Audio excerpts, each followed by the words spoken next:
ہماری امت میں جو زوال آیا ہے اس کے اسباب تو بہت سے ہیں، لیکن یہ کہ اس کا ایک بہت بڑا مظہر کیا ہے،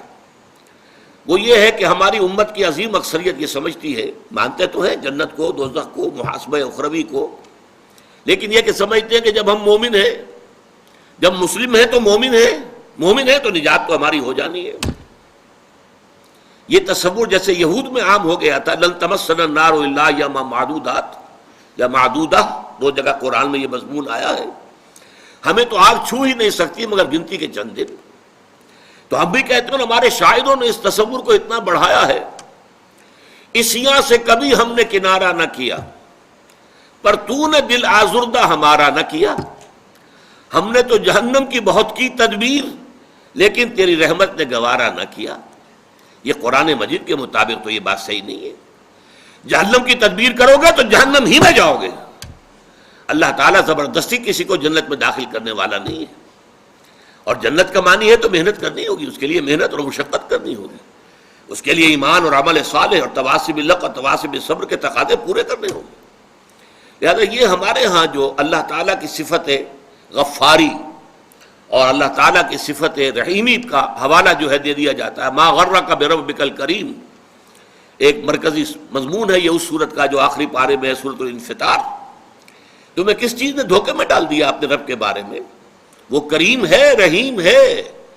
لیکن اس نے تمہیں اختیار دے کر تمہیں امتحان میں ڈالا ہے، اور اس کا نتیجہ نکلے گا تمہارے اعمال کے اعتبار سے۔ یہ ضرور ہے کہ محض عمل کی بنیاد پر کسی کی نجات نہیں ہوگی، اللہ کی رحمت کی ضرورت ہوگی، لیکن بغیر عمل کے تو وہ رحمت بھی آپ کو ملنے والی نہیں ہے۔ اپنی سی محنت کر کے اللہ تعالیٰ کی رحمت کا اپنے آپ کو مستحق ثابت کرو، پھر وہ رحمت خداوندی جو ہے دستگیری کرے گی۔ تو یہ چیزیں در حقیقت، اور ایمان کا بھی عام تصور کیا ہے، وہ جو شہادت ہے، اشہد ان لا الہ الا اللہ واشہد ان محمد رسول اللہ، اسی کو ہم نے ایمان سمجھ لیا، حالانکہ یہ تو اقرار باللسان سے ہم مسلمان تو ہو گئے۔ قالت الاعراب آمنا قل لم تؤمنوا ولکن قولوا اسلمنا ولما يدخل الایمان فی قلوبکم، یہ بدو کہہ رہے ہیں ہم ایمان لے آئے، نبی ان سے کہہ دیجئے تم ایمان ہرگز نہیں لائے ہو، بلکہ یوں کہو کہ ہم اسلام لے آئے ہیں، ہم نے اطاعت قبول کر لی ہے، اور ابھی ایمان تمہارے دلوں میں داخل نہیں ہوا۔ جب تک یہ ایمان دل میں نہ کھپ جائے وہ ایمان نہیں ہے، وہ کلمہ شہادت ہے، وربل اٹیسٹیشن ہے، وہ اسلام کا رکن ہے، ایمان کا نہیں ہے۔ ایمان کا رکن کیا ہے؟ ثم لم يرتابوا انما المؤمنون الذين آمنوا بالله ورسوله ثم لم يرتابوا، اصل مومن تو وہ ہے جو اللہ پر اس کے رسول پر ایمان لائے، پھر شک میں ہرگز نہ پڑے، یقین کی کیفیت ہو جائے۔ پھر عمل صالح، جیسا کہ میں نے کہا قرآن مجید میں شاذ آپ کو بڑا تلاش کرنے کے مقام تلاش کرنا پڑے گا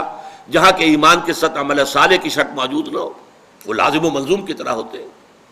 پھر یہ تواصی بالحق اور تواصی بالصبر ہے۔ تو یہ تمام چیزیں لازم ہیں، اور ان کے لزوم کو در حقیقت ذہن نشین کرنا، جیسا کہ میں نے عرض کیا کہ اس کی ہمارے اس منتخب نصاب کے درس کا مرکزی ہدف یہی ہے، ٹارگٹ یہی ہے کہ ہمارا جو تصور ہے فرائض دینی کا وہ بدل جائے۔ اب دیکھیں ان چاروں چیزوں کے اندر در حقیقت یہ چار چیزیں نہیں ہیں، بلکہ یہ ایک ہی سلسلے کی چار کڑیاں ہیں، ایک سے دوسری شے خود بخود برآمد ہوتی ہے۔ میں اس کو ایک بڑی سادہ سی مثال سے پہلے سمجھاؤں۔ دیکھیے دنیا میں کوئی معاملہ آپ کے سامنے آتا ہے، فرض کیجئے کہ کوئی جھگڑا ہے، کوئی تنازع ہے، کوئی قضیہ ہے، پہلا کام اگر آپ واقعتاً شریف انسان ہیں، مضبوط سیرت و کردار کے مالک انسان ہیں، صاحب کردار انسان ہے، تو پہلا کام کیا ہوگا کہ آپ اصل حقیقت تلاش کریں، امکانی حد تک کہ مسئلہ ہے کیا، کس کا حق ہے، کون برحق ہے، کون جو ہے اس کا حق ثابت ہوتا ہے۔ تو پہلے یہ ہے تفتیش، تحقیق کہ حقیقت معلوم ہو جائے۔ ثانیاً اب جو حقیقت آپ پر منکشف ہو، اب اسے قبول کرنا دل سے، اور اگر اس کا کوئی اثر آپ کی ذات پر بھی پڑتا ہو تو اس کو عملاً اختیار کرنا۔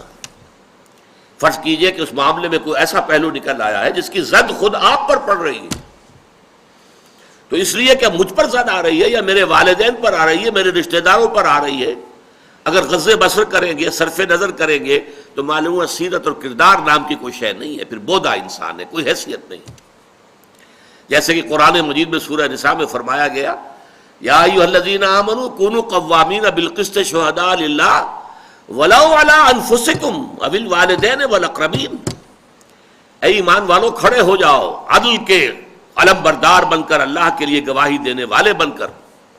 اور چاہے کوئی معاملہ ایسا ہو کہ جو تمہارے خلاف جا رہا ہو، تمہارے والدین کے خلاف جا رہا ہو، تمہارے رشتہ داروں کے خلاف جا رہا ہو، عدل کا دامن ہاتھ سے نہیں چھوڑنا۔ اسی طرح فرض کیجئے کوئی فیصلہ جو ہے صحیح بات، اس سے آپ کے کسی دشمن کو فائدہ پہنچ رہا ہے، اب یہاں اس وجہ سے نہ رک جائیں۔ یا ایھا الذین آمنوا، یہ سورہ مائدہ میں ہے، کونوا قوامین للہ شہداء بالقسط ولا یجرمنکم شنآن قوم علی الا تعدلوا اعدلوا هو اقرب للتقوی۔ دیکھو کہیں ایسا نہ ہو کسی کی دشمنی تمہیں زیادہ عدل سے اور زیادہ حق سے منحرف کر دے،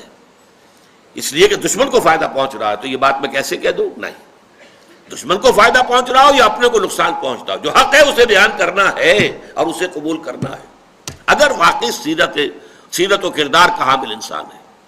تیسرے درجے میں یہ کہ اس کا واشگاف اعلان کرو، ڈنکے کی چوٹ اعلان کرو، اور چوتھے یہ کہ اگر اس میں کوئی ریزنٹمنٹ ہوتی ہے، کوئی فریق جو ہے آپ کے خلاف کوئی اقدام کرتا ہے، کوئی پروپیگنڈا کرتا ہے، کوئی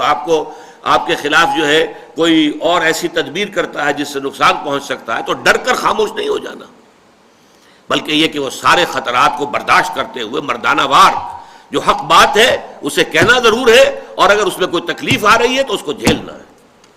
یہ خود بخود جو ہے یہ چار قدم جو ہے، اگر انسان صاحب کردار ہے، اگر اس میں واقعتاً سیرت اور کریکٹر نام کی کوئی شے ہے، تو یہ خود بخود ہوگا کہ ہر شے کی حقیقت تلاش کرو، نمبر 2 اس کو قبول کرو، اور اس کا کوئی عملی تقاضا ہے تو اس کو پورا کرو، اس کا اعلان کرو ڈنکے کی چوٹ، اور اگر اس میں تم پر کوئی تکلیف آئے تو جھیلو، برداشت کرو، مردانہ وار کھڑے ہو جاؤ۔